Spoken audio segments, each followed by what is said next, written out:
Digital arrest से बचकर रहिएगा। इस तरह की खबरें रोजाना आपको बताते समय हम कैसे इससे बचना है, क्या इस पर करना है, रोजाना बताते हैं। एक और घटना भिलाई में घट गई है।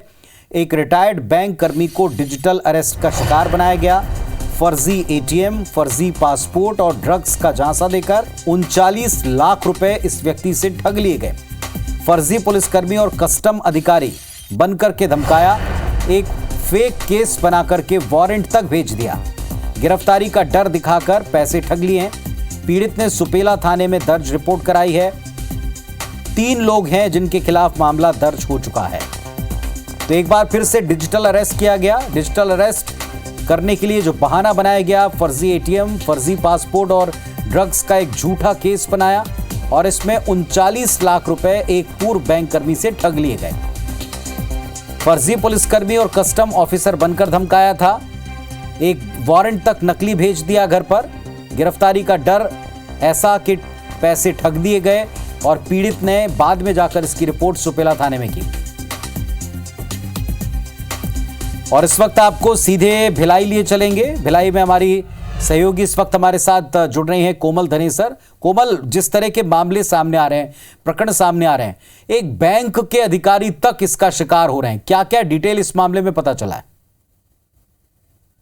ठग नए नए तरीके से ठगी कर रहे हैं। और अब बता दूं कि इन दिनों पूरे देश भर में मोबाइल के कॉलर ट्यून से लेकर के हर जगह साइबर जागरूकता अभियान चलाए जा रहे हैं। उसके बावजूद भी लोग ठगी का शिकार हो रहे हैं। ये मामला है रिटायर्ड बैंक मैनेजर का, जिनके साथ 39 लाख रुपए की ठगी हुई है। और इस बार ठगी का तरीका कुछ ये था कि पार्सल उनके नाम से मुंबई से मलेशिया जा रहा है और एयरपोर्ट पर पकड़ाया है, जिसमें 58 एटीएम कार्ड, 16 फर्जी सिम और इसके अलावा कुछ पासपोर्ट, ऐसा करके वो ठगी की गई। और लगातार उनसे 3 से 4 बार ट्रांसफर कराए गए 39 लाख रुपए। उन पहले 30 लाख, फिर 5 लाख, फिर 2 लाख, फिर 2,20,000, 4 बार में लिए गए। और इस पूरे मामले में एक बार कस्टम ऑफिसर, हर बार की तरह जो होता है, एक बार कस्टम ऑफिसर वीडियो कॉल में पुलिस अधिकारी बनके गिरफ्तारी वारंट और उसके बाद जमानत के पैसे, सारा कुछ इस तरीके से सीन क्रिएट किया गया।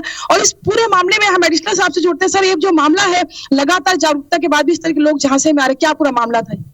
लगातार अभियान चला करके साइबर फ्रॉड से बचने की हिदायत दी जा रही है। जागरूकता अभियान चलाया गया, उसके बावजूद भी लोग नासमझी के कारण, डर के कारण, भय के कारण उनके झांसे में आ जाते हैं और सही मान लेते हैं। हम मीडिया के माध्यम से भी बार बार इस बात को चिन्हांकित करते हैं कि किसी प्रकार के झांसे में ना आए, डर में ना आए, बहकावे में ना आए। लेकिन ये ईडी और कस्टम के ऑफिसर बनकर के लोगों को ठग रहे हैं और ये ठगा जा रहे हैं। तो पासपोर्ट और फर्जी सिम और ड्रग्स की बात सामने थी पार्सल के जरिए, तो किस तरीके से वो बुजुर्ग डर गए थे? प्रार्थी को उसने बताया कि आपके पासपोर्ट का यूज करके, आपके सिम का, आपके आधार कार्ड का यूज करके आपके नाम से पार्सल भेजा जा रहा है और ये पार्सल में इलीगल एलिमेंट्स हैं और उसके कारण आपको कस्टम में ड्यूटी पटानी होगी। आपके खिलाफ एफआईआर हुआ है। बकायदा उन लोगों ने जब ये शुल्क के रूप में पैसा पटाते थे तो उसका रिसिप्ट भी भेजते थे। बाद में उन्होंने ये कहा कि आपके अकाउंट में जो भी पैसे हैं, उन पैसों का वेरिफिकेशन कराया जाना है। तो उस वेरिफिकेशन के कारण आप अपने पैसे को रिजर्व बैंक के अकाउंट में जमा कर दीजिए, फिर रिजर्व बैंक आपके अकाउंट के पैसे को वेरीफाइड करेगा, फिर आपको पैसे वापस हो जाएंगे। इस तरह से उनको झांसे में भी लिया गया, इसलिए वो अपने अन्य अकाउंट के भी पैसों को उनके अकाउंट में डालते गए। तो देखिए, जिस तरीके से आपने देखा कि जो डिजिटल अरेस्ट करके और पूरे खाते के पैसे उन्होंने वहां पे अपने अकाउंट में ट्रांसफर कर लिया। मजे की बात है कि रिजर्व बैंक के बकायदा रिसीप्ट कोमल कुछ पता चल पाया है कि ये कहां के लोग हैं, ये किस तरह का गिरोह है, ये लोकल है, ये बाहर के हैं, कुछ ट्रेस हो पाया है इसका? जी बिल्कुल, 3 अलग अलग नंबर से इस पे कॉल आया था, तो उन तीनों मोबाइल धारकों के खिलाफ अपराध दर्ज किया गया। और पहले भी इस तरह के जो मामले आए थे उसमें महाराष्ट्र के लोग इसमें इन्वॉल्व थे और पहले के जो पुराने मामले उसमें महाराष्ट्र के 2-3 आरोपी पकड़े गए थे। और ये जो है पूरा चेन सर्कल चलता है कि जिस तरह डिजिटल अरेस्ट का होने के बाद में जो पैसे डिपॉजिट कराए जाते हैं, उसके बाद तत्काल उस खातों से अलग अलग खातों में ट्रांसफर कर दिया जाता है। जो खाता धारक है उनसे खाते भी किराए में लिए जाते हैं। तो इस तरह की जो पूरी एक टीम काम करती है। और पुलिस, क्योंकि अब मामला कल दर्ज हुआ है, तो इस पर अब लगातार साइबर सेल के जरिए और इसके अलग अलग टेक्निकल इनपुट लेकर के अब इसमें लगातार क्राइम ब्रांच पे इसमें काम कर रही है।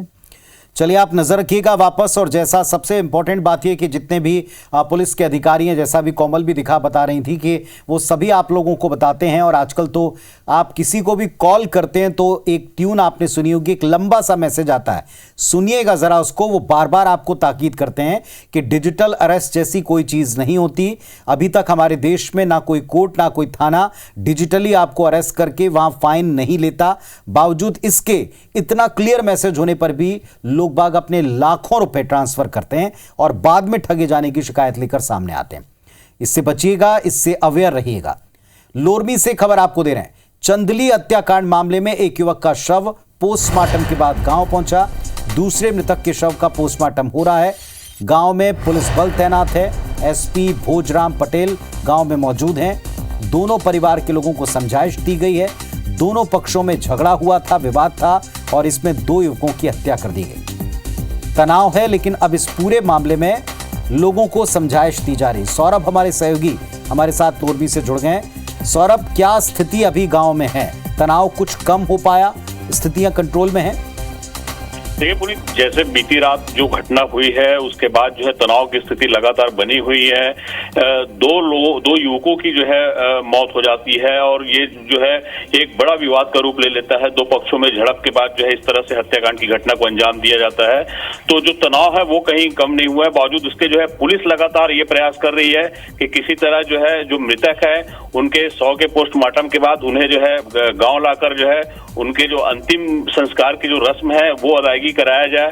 और इसी लिहाज से जो है जिले के एसपी जो है लगातार गांव में डेरा डाले हुए हैं। पुलिस पूरा जो है गांव को छावनी में तब्दील कर दिया गया है। लगातार लोगों से अपील की जा रही है कि शांति व्यवस्था बनाए रखें और जो अंतिम संस्कार के जो कार्यक्रम है उसे करें। एक युवक के शव का, एक मृतक जो है उसके शव को जो है पोस्टमार्टम के बाद गाँव लाया गया है और उसके अंतिम संस्कार की जो है तैयारी की जा रही है। वही जो दूसरा मृतक है उसके शव का पोस्टमार्टम अभी जो जानकारी मिली है लोरमी के सामुदायिक स्वास्थ्य केंद्र में जो है किया जा रहा है। तो एक तरह से पुलिस लगातार इस प्रयास में है कि किसी तरह की जो है आगे हिंसक झड़प ना हो और इसमें जो है किसी तरह की जान माल की हानि ना हो। तो इस प्रयास में प्रशासन लगातार लगा हुआ है। पूरे गांव में मैं बता दूं कि भारी संख्या में पुलिस बल तैनात है। पूरे गांव को छावनी में तब्दील कर दिया गया है। जिले के एसपी अपने अधिकारी कर्मचारियों के साथ लगातार जो है मॉनिटरिंग कर रहे हैं और लोगों से जो है शांति व्यवस्था बनाए रखने की अपील कर रहे हैं। जी पुनीत, नजर रखिएगा, आप भी वापस आपसे अपडेट लेंगे। फिलहाल बहुत शुक्रिया आपका इस पूरी जानकारी, पूरे अपडेट के लिए। तो लोरमी में चंदली हत्याकांड के बाद में एक शव पहुंचा है, दूसरे का पोस्टमार्टम हो रहा है। गांव में तनाव है, लेकिन पुलिस पूरी तरह से मुस्तैद है। एक तरह से पूरा इलाका छावनी में तब्दील हो चुका है। शराब घोटाला मामले में ईडी ने छापे मारे बीते दिनों और इस छापेमार कार्रवाई के बाद में पूर्व मंत्री जी कहते हैं कि अधिकारियों ने उनसे साइन करा लिए, उनको कुछ पता नहीं चला। अब इस मामले पर ईडी ने सोशल मीडिया एक्स पर पोस्ट लिखा है और लिखा यह है कि तलाशी में कई डिजिटल डिवाइस मिले, इनको जब्त कर लिया है। जब्त डिजिटल डिवाइस में कई आपत्तिजनक रिकॉर्ड का दावा इस पोस्ट में किया है। 28 दिसंबर को रायपुर और सुकमा में ईडी ने प्रदेश के पूर्व आबकारी मंत्री, कांग्रेस सरकार में जो मंत्री थे, कवासी लखमा और उनके सहयोगियों, उनके बेटे, उनके ठिकानों पर दबिश दी थी। सुबह 5 बजे से देर रात तक ये लगातार कार्रवाई चलती रही थी। कवासी लखमा को ईडी के सामने पेश होना था आज, लेकिन शुक्रवार को कवासी और हरीश कवासी, उनके बेटे, ईडी के सामने पेश होंगे, जानकारी मिली है। पूर्व मंत्री कवासी लखमा ने इस पर कहा, मैं कानून को मानने वाला हूं, कल पूरी जानकारी दे दूंगा। जो आरोप लगाए गए उनका कल ईडी को जवाब दूंगा। जो दस्तावेज मांगे गए वो भी ईडी को पेश करूंगा।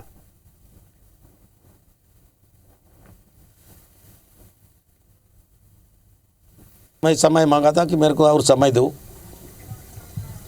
जो कागज अब मांग रहे दूंगा। कोई भी नियम को, कानून को सम्मान करना चाहिए। मैं भी उस नियम को सम्मान करूंगा। ईडी जब भी बुलाएंगे जाऊंगा, जो भी बात करेंगे सच्चा बात करूंगा। कल नोटिस दिए हैं, कल ईडी दफ्तर जाऊंगा। तो पूर्व मंत्री जी कह रहे हैं कि उनको नोटिस मिला है, वे एक ऐसे नागरिक हैं जो कानून का सम्मान करते हैं। सब चीजों के दस्तावेज लेकर वे ईडी पहुंचेंगे, ऐसा उनका कहना है। हालांकि इसके पहले जो पहली प्रेस कॉन्फ्रेंस थी, उन्होंने कहा कि अधिकारियों ने उनसे कई दस्तावेजों पर साइन करा लिए। चूंकि वे अनपढ़ हैं इसलिए वो उस बात को समझ नहीं पाए। आज वो कहते हैं कि जो ईडी का दावा है, जो उनका समन है, इस पर वो पूरी तरह से कोऑपरेट करने तैयार हैं। छत्तीसगढ़ में संदिग्ध बांग्लादेशी घुसपैठी बड़ा मुद्दा बन चुका है। इसे लेकर एक बार फिर सियासी बयान है। प्रदेश के गृह मंत्री विजय शर्मा ने कहा कि संदिग्ध लोगों के खिलाफ कार्रवाई की तमाम गतिविधियां प्रदेश में ऑलरेडी चल रही हैं। बस्तर में, कोंडागांव में, कवर्धा में, मानपुर, मोला, बालोद और दुर्ग में ये कार्रवाई की गई। ये लोग स्थानीय कतई नहीं हैं, ये सब बाहरी हैं जो अपनी पहचान छिपाकर प्रदेश में आकर रह रहे हैं। छत्तीसगढ़ में ऐसे लोगों के लिए कोई स्थान नहीं है। गृह मंत्री विजय शर्मा ने 2000 संदिग्ध घुसपैठियों पर कार्रवाई का दावा किया है। इसकी एक लिस्ट भी जारी की है। गृह मंत्री विजय शर्मा के बयान पर प्रदेश कांग्रेस अध्यक्ष दीपक बैज पलटवार कर रहे हैं। उन्होंने कहा, बांग्लादेश में हिंदुओं पर अत्याचार हो रहा है और देश में बीजेपी कार्यकर्ता रैलियां निकालकर अपना कर्तव्य पूरा कर रहे हैं, जबकि उनको अपनी पार्टी की केंद्र सरकार और प्रधानमंत्री के खिलाफ रैलियां निकालना चाहिए कि वो कोई ठोस कदम नहीं उठा रहे। इधर छत्तीसगढ़ में घुसपैठियों के मुद्दे पर लोगों का ध्यान भटकाने का प्रयास है, ये कहना है कांग्रेस का।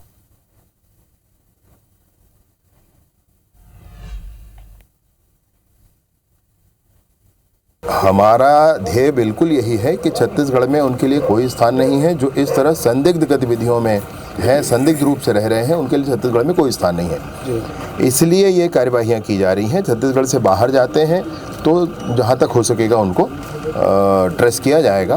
दोबारा कोई ना आए छत्तीसगढ़ में, इसको सुनिश्चित किया जाएगा। आंकड़ों की अगर बात की जाए सर, अब तक कितने ऐसे घुसपैठ? मेरी जानकारी में अभी लगभग 1,500 से 2,000 लोगों को विदा किया गया है। ये तो बांग्लादेश में हिंदुओं पे लगातार अत्याचार हो रही है और ये डबल इंजन की सरकार हाथ पे हाथ धरकर बैठी हुई है, उस पे कुछ कर नहीं पा रही है और भारतीय जनता पार्टी सड़क में रैलियां निकाल रहे हैं। तो उनके मोदी के खिलाफ निकालना चाहिए रैलियां। तो ये बांग्लादेश में हमारे हिंदुओं को सुरक्षित नहीं कर पा रहे हैं और यहाँ पे बांग्लादेश घुसपैठी का बात कर रहे हैं। मतलब सरकार वर्तमान मुद्दों को, किसानों को मुद्दों को और आम जनता के मुद्दों को डाइवर्ट करने के लिए इस तरह की बयानें, ये हताशा की बयानें हैं। तो पहले लगातार विपक्ष दावे करता था कि कार्रवाई करके दिखाएं हैं तो उनको ढूंढ के दिखाएं, उनको पकड़ के बाहर करें, और अब तकरीबन 1,500 से 2,000 लोगों की एक लिस्ट जारी की है गृह विभाग के द्वारा और इनको प्रदेश के बाहर किया जा रहा है। इस मुद्दे पर जो पक्ष और विपक्ष में बयानबाजी है, असलियत में क्या हो रहा है, इसी पर है आज की छत्तीसगढ़ की बात। एक बड़ी डिबेट जिसमें पक्ष और विपक्ष दोनों आमने सामने डिबेट करेंगे, बहस करेंगे। आइएगा, जुड़िएगा, रात 8 बजे देखिएगा। फिलहाल आगे बढ़ रहे हैं। प्रदेश के 10 नगर निगमों में प्रशासक नियुक्त हो गए हैं और इस पर भी सियासी तौर पर एक दूसरे पर आरोप और सफाई का दौर शुरू हो चुका है। कांग्रेस पार्टी इस नियुक्ति पर आपत्ति जता चुकी है, फौरन चुनाव की घोषणा की मांग करती है। संचार प्रमुख सुशीलानंद शुक्ला कांग्रेस पार्टी के कह रहे हैं कि भाजपा का यह अलोकतांत्रिक तरीका है। समय पर चुनाव करवाना सरकार का संवैधानिक दायित्व है। चुनाव में देरी कर प्रशासक बैठाना भाजपा की मंशा पर सवाल उठाता है। भाजपा चुनाव से डरकर अध्यादेश लाई थी, हमने तब भी कहा था, आज फिर कहते हैं। आज ही चुनाव की घोषणा की मांग कांग्रेस ने की। वहीं पूर्व मंत्री शिव डहरिया कह रहे हैं, बीजेपी नगरीय निकाय पंचायत चुनाव इन सब से चूंकि डर गई है, समझती है कि वो जीत ना पाएगी। नगर निगमों के बाद नगर पालिका, नगर पंचायत में प्रशासक बैठाएंगे। बीजेपी को प्रजातांत्रिक व्यवस्था में भरोसा नहीं। बीजेपी सरकार में निकायों में कोई विकास कार्य हुआ नहीं था और इसका जवाब दिया है प्रदेश के मुख्यमंत्री ने।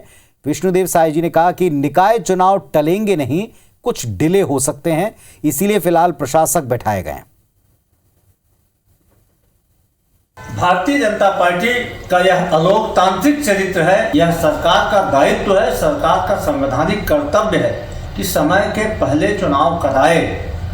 ऐसी स्थिति बनी है जिसके लिए जिम्मेदार भारतीय जनता पार्टी की सरकार है और सरकार की मंशा आज के 2 महीना पहले से थी कि वह चुनाव को देर में कराएगी, प्रशासकों को बैठाएगी। सरकार डरी हुई है।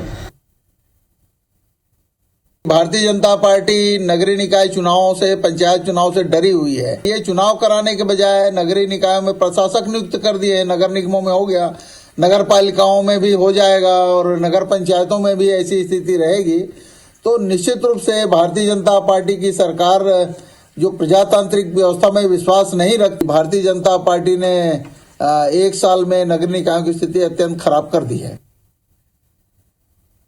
चुनाव टलेगा नहीं, थोड़ा सा डिले जरूर हुआ है, इसलिए प्रशासक बैठाना पड़ा है, लेकिन चुनाव होगा। तो लगातार ये मुद्दा भी गरमाया हुआ है, जिस पर पक्ष और विपक्ष दोनों को आमने सामने लाकर इस पर भी हमने डिबेट की, जो आपने कुछ देर पहले देखी भी है। इधर छत्तीसगढ़ मुख्यमंत्री सचिवालय में राज्य सरकार के विभागों के कार्यों का विभाजन हो गया है। प्रमुख सचिव सुबोध सिंह ने सीएमओ के 4 सचिवों को विभाग और कार्य बांट दिए हैं। विभागों के सभी कार्यों को 5 अलग अलग भागों में बांटा गया है। करस्पॉन्डेंस के तहत छत्तीसगढ़ के मंत्री, सांसद, विधायक, मंडल, बोर्ड, आयोग के अध्यक्षों से संबंधित कार्यों को इसमें शामिल किया है।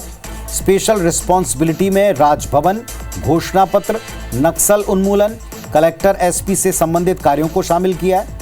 मुख्यमंत्री सचिवालय के अधिकारियों के बीच संभागों और जिलों का भी आवंटन हुआ है, जो संभाग और जिलों से संबंधित विषय पर कार्य किया करेंगे। इसी तरह स्टेट गवर्नमेंट डिपार्टमेंट के तहत सीएमओ के प्रमुख सचिव और 4 सचिवों को सभी विभागों के लिए अलग अलग जिम्मेदारियां बांट दी गई। मुख्यमंत्री विष्णुदेव साय को प्रस्तुत होने वाले समस्त विभागों से संबंधित कार्य मुख्यमंत्री सचिवालय के अवर सचिव करेंगे।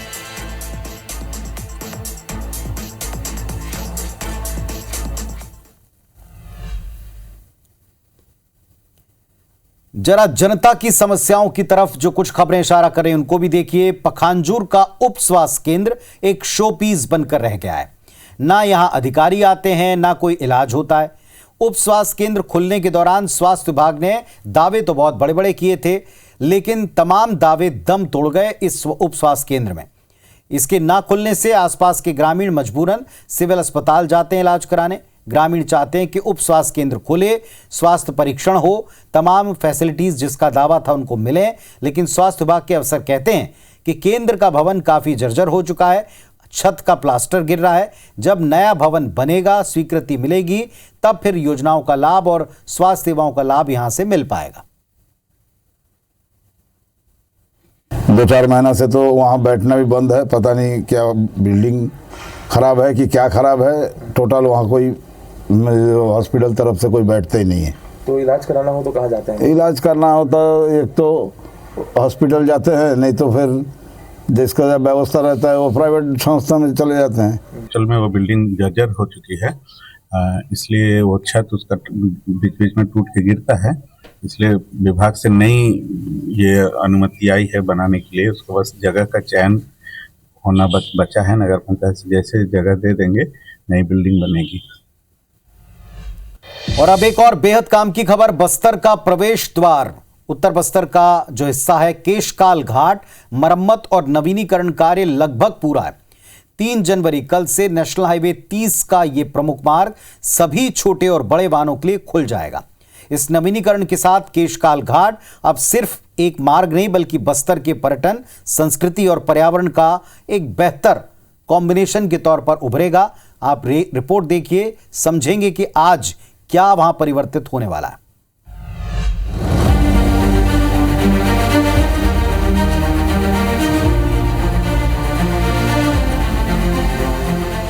केशकाल घाट शुरुआती समय में तो सीमित वाहनों के लिए उपयुक्त था, लेकिन समय के साथ बढ़ते यातायात और भारी वाहनों के दबाव के कारण घाट की स्थिति खराब होती चली गई। साल 2024 में घाट में बार बार लगने वाले जाम और खस्ता हाल सड़क की वजह से लोगों को भारी परेशानी का सामना करना पड़ा। इस समस्या को ध्यान में रखते हुए शासन और प्रशासन ने 6 नवंबर 2024 को घाट के यातायात को रोककर व्यापक मरम्मत और नवीनीकरण कार्य शुरू किए। लगभग 2 महीने में 13 करोड़ रुपए की लागत से पुनर्निर्माण कार्य पूरा हो गया। इस परियोजना के तहत पुराने कमजोर बेस को हटाकर आधुनिक तकनीक से सड़क को मजबूत किया गया। घाट के सकरे और तीखे मोड़ों को चौड़ा किया गया, जिससे यात्रियों के लिए मार्ग सुरक्षित और सुविधाजनक बन सके।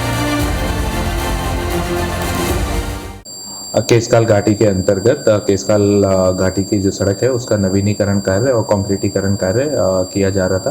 ये कार्य नवंबर में प्रारंभ हुआ और कार्य को कल रात में कंप्लीट कर दिया गया है। मरम्मत के साथ साथ घाट के सौंदर्यीकरण पर भी विशेष ध्यान दिया गया, जिसमें बस्तर की संस्कृति, पर्यावरण और ऐतिहासिक धरोहर को उकेरा गया है। ये चित्र यात्रियों को बस्तर के पर्यटन स्थलों और सांस्कृतिक महत्व को समझने का एक अनूठा अनुभव प्रदान करेगी। साथ ही कलेक्टर ने बताया कि जल्द ही केशकाल बाईपास का निर्माण पूरा कर लिया जाएगा, जिससे घाट पर भारी वाहनों का दबाव खत्म हो जाएगा। वहीं घाट क्षेत्र में स्ट्रीट फूड स्टॉल और अन्य छोटे व्यवसायों को बढ़ावा दिया जाएगा, जिससे पर्यटन के साथ साथ स्थानीय अर्थव्यवस्था को भी मजबूती मिलेगी। बस्तर की जो संस्कृति है, सभ्यता है, खान पान है, वाइल्ड लाइफ है, पक्षियों के जो फोटोग्राफ्स हैं, उन सभी के भी 3D आकर्षक पेंटिंग घाटी में बनाए गए हैं। बाईपास का भी निर्माण हो रहा है, तो पूरा मेन ट्रैफिक तो केशकाल बाईपास से गुजरेगा। यात्रियों और पर्यटकों के लिए नई शुरुआत केशकाल घाट का नवीनीकरण सिर्फ बस्तर निवासियों के लिए नहीं, बल्कि इस मार्ग से गुजरने वाले यात्रियों और पर्यटकों के लिए भी एक बड़ी राहत लेकर आया है। ये सिर्फ एक सड़क नहीं, बल्कि बस्तर के विकास और पर्यटन की दिशा में एक नई शुरुआत का प्रतीक है। अंजय यादव, IBC 24, कोंडागांव।